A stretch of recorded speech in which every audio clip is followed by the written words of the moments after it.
Good morning, everyone. Today we will discuss the topic Industrial Policy of 1991.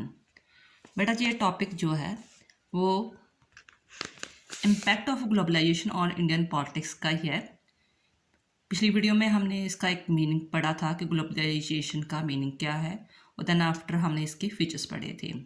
और इस video में हम इसके देखेंगे कि 1991 की जो पॉलिसी बनाई हुई थी इंडियन गवर्नमेंट ने पीवी नरसिम्हा राव के दौरान, जो कांग्रेस की सरकार थी, तो वो उस पॉलिसी में क्या क्या चीज़ें आती थी, क्या क्या चीज़ें आई और उस चीज़ के कारण हमारा कैसे इंडिया डेवलप हुआ। अगर आप अपने पेरेंट्स से डिस्कस करें तो आपको पता होगा, बताएंगे कि पिछले 30-40 साल में जितनी डेवलपमेंट हुई है उतनी शायद देश आज़ादी से लेकर 1990 तक कोई भी हमारे देश में जो उसमें डेवलप नहीं हुई थी। रीज़न क्या था कि जवाहरलाल नेहरू ने जो था वो रशियन की पॉलिसी, चाइना की पॉलिसी जो थी मार्क्सवादी कम्युनिस्ट पार्टी वाली, वो समाजवादी पार्टी वाली पॉलिसी अपनाई हुई थी कि सभी कुछ जो गवर्नमेंट के अंडर होना चाहिए, कोई भी प्राइवेटाइजेशन नहीं होना चाहिए। जब उन्होंने सरकार ने बाद में रियलाइज़ किया कि जो हमसे बाद में देश आज़ाद हुए हैं, जैसे चाइना है, सिंगापुर है, कई और देश हैं, वो बाद में आज़ाद हुए लेकिन वो हमसे कितने आगे चले गए हैं। रीज़न क्या है? उन्होंने एलपीजी अपनाई हुई थी, लिबरलाइजेशन, प्राइवेटाइजेशन एंड ग्लोबलाइजेशन। फिर पीवी नरसिम्हा राव ने की सरकार ने इसी चीज़ को बाद में हमारे इंडिया में भी इस पॉलिसी को प्रैक्टिकल अपनाया, ठीक है। और इस पॉलिसी के अकॉर्डिंग कौन कौन सी चीज़ें आई वो हम वन बाय वन करेंगे। फर्स्ट पॉइंट है इसका अबोलिशन ऑफ लाइसेंस सिस्टम। क्या था कि पहले हर चीज़ का लाइसेंस लेना पड़ता था, ठीक है, कोई भी चीज़ आपने सेटअप करना, बिजनेस वगैरह करना। अब कुछ चीज़ों को छोड़कर 18 जो बिजनेस है, जैसे पेट्रोल है, डीजल है, कोयला है, एमिनेशन है, कुछ 18 जो कैटेगराइज है, उनको चीज़ों को छोड़कर बाकी सारी चीज़ों में जो लाइसेंस की प्रणाली बहुत टफ थे, उसको छोड़कर जो सारी जो उसको ख़त्म कर दिया, ठीक है। अब जो जिसके पास भी पैसे हैं, चाहे इंडियन है चाहे फॉरेनर है, आकर वो हमारे इंडिया में बिजनेस सेटअप कर सकता था। इसके कारण क्या हुआ कि with the purpose to increase the efficiency of the industry and to develop their international competent, leaving aside 18 industries, the license system for all other industry was abolished। अपने इंडस्ट्रीज में एफिशिएंसी लाने के लिए और कंपटीशन को बढ़ाने के लिए, दो चीज़ें, एफिशिएंसी बढ़ाने के लिए और कंपटीशन बढ़ाने के लिए जो लाइसेंस बना रही थी वो ख़त्म कर दी। नेक्स्ट पॉइंट है amendment in the monopolies and restricted trade practice act, MRTPA। इसे शॉर्ट में हम बोल सकते हैं MRTP, ठीक है। The monopoly and the restricted trade practice act MRTP was the made more liberal.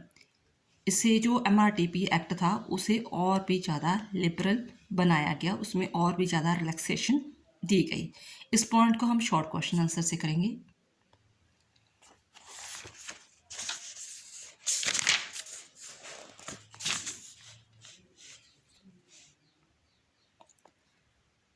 Third point, restricted the role of the public sector. Under the new industries policy, the role of the public sector has been restricted to great extent. इस policy के according कौन सी policy? जो 1991 की policy है, उसे जो था पब्लिक सेक्टर में वो और भी बढ़ा दिया कि जस्ट आप 18 सेक्टर को छोड़कर 18, यानी कि जो 18 मेन सेक्टर है, सेक्टर मीन्स जैसे वॉरशिप्स है, एटमिक एनर्जी है, कोल है, इग्निटेशन है, मिनरल्स है, ऐसी जो 18 चीज़ें वगैरह हैं उनको छोड़कर आप बाकी चीज़ों को आप सेटअप कर सकते हो, ठीक है। इस पर ही आपने जो कर दिया, आप इतनी लाइन ही ऐड कर सकते हो। Under the new industry policy the role of the public sector has been restricted to the great extent, like the मल्पी आप बोल सकते हो 18 जो भी है पब्लिक सेक्टर वगैरह, एग्जाम्पल दे सकते हो इसमें 2-3 कोई भी।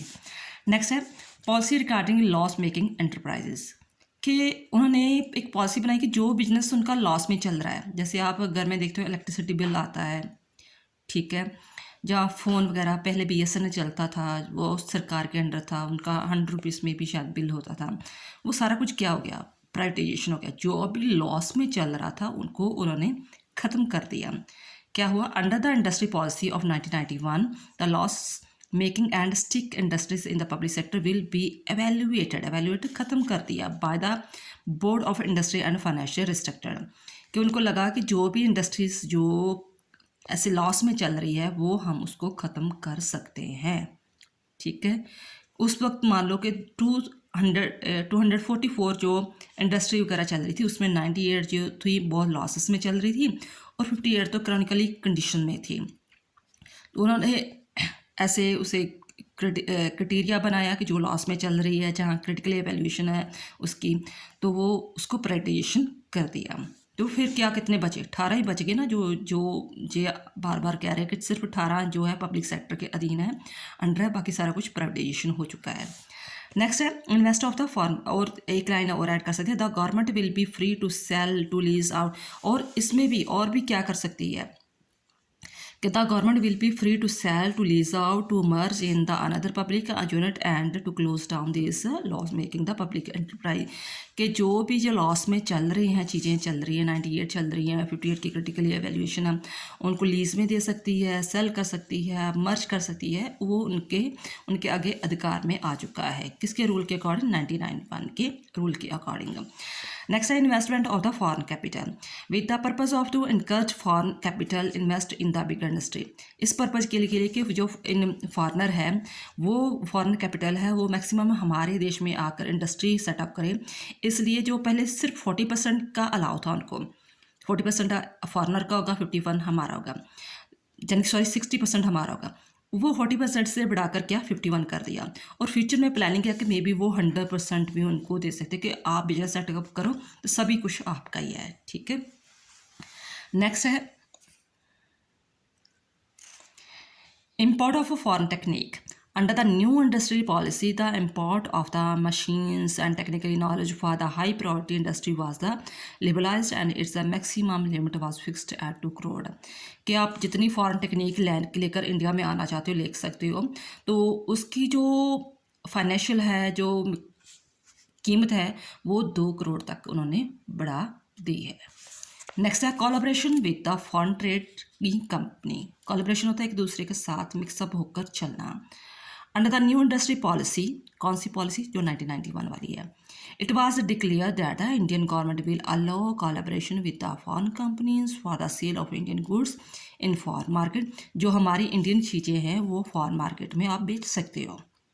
ठीक है, उन्होंने एक पॉलिसी बनाई है कि जो भी फॉरेनर कंपनीज है हमारे इंडियन चीज़ों को फॉरेन मार्केट में बेच सकती हैं, but such foreign companies must have the expertise in the concern area. Next है policy regarding small scale industry. ये नहीं कि जो बड़ी बड़ी कंपनियों की तरफ ही उन्होंने ध्यान दिया, जो आपके टाउन में छोटी छोटी कंपनियाँ होती है, ठीक है, उन पर भी उन्होंने काम ध्यान दिया। जैसे under the new industrial policy the small scale industry will be given more facility, उनको और भी ज़्यादा सहूलत दी जाएंगी। And no change will be made in the list of the small scale industry reserve for this sector. उसमें कोई ज़्यादा चेंज नहीं किया जाएगा। जैसे उनका स्मॉल एरिया में इंडस्ट्री चल रही है वो वैसे अपने चला सकते हैं, सरकार इंटरफेयर ज़्यादा नहीं करेगी। Beside this, National Small Scale Industry Corporation will be entrusted the job to sell the consumer goods. Manufacture is a small scale sector. Next है establishment of new industry. Under the new industrial policy, there is a no need to get government approval for establish new industry in the cities whose population is 10 lakh or less than that. कि अगर आपको लग रहा है कि 10 लाख की आबादी से कम है आपका एरिया, तो पहले भी आपकी उसी कंपनी के नाम से जो इंडस्ट्री चल रही है तो आपको सरकार से अप्रूवल लेने की ज़रूरत नहीं है, आप और भी उसी नाम से जो है इंडस्ट्री सेटअप कर सकते हो। तो ये किस पॉलिसी के कि अकॉर्डिंग सहूलत दी उन्होंने new industry policy. Organisation of the special board, special high power board shall be constituted to the attract foreign capital and technical output. This high power board will talk directly to multinational company. multinational company कौन है? MNC, जो rules वगैरह बनाती है जब international आपकी जो industry बन जाती है तो आपको वो MNC के अकॉर्डिंग रूल्स वगैरह को फॉलो करना पड़ता है। And will lay down condition for the capital and technology input. Last point, facilities for the retrenched होता है जैसे फैक्ट्री से, इंडस्ट्री से कुछ वर्कर निकाल दिए गए हैं। मान लो को पीछे हमने पढ़ा था कि 244 कंपनियां इंडस्ट्री चल रही थी, तो उसमें 98 जो थी लॉस में चल रही थी, 58 क्रिटिकली कंडीशन थी उनकी, तो मे बी कुछ ना कुछ बंद कर दी गई होगी। तो वो उसके कारण जो कुछ मजदूर जो काम वाले थे वो एम्प्लॉयज़ अनएम्प्लॉयड हो गए। उनके लिए भी फैसिलिटीज़ क्रिएट की जाएगी कि वो हेडेक ना हो, पैनिक ना हो। Under the new economic policy, national renewable fund was established to provide help and social security to the retrenched worker। तो जो retrenched वर्कर है उनको भी सहूलत दी जाएगी। ये 11 पॉइंट्स है 1991 की पॉलिसी के अकॉर्डिंग। थैंक्स।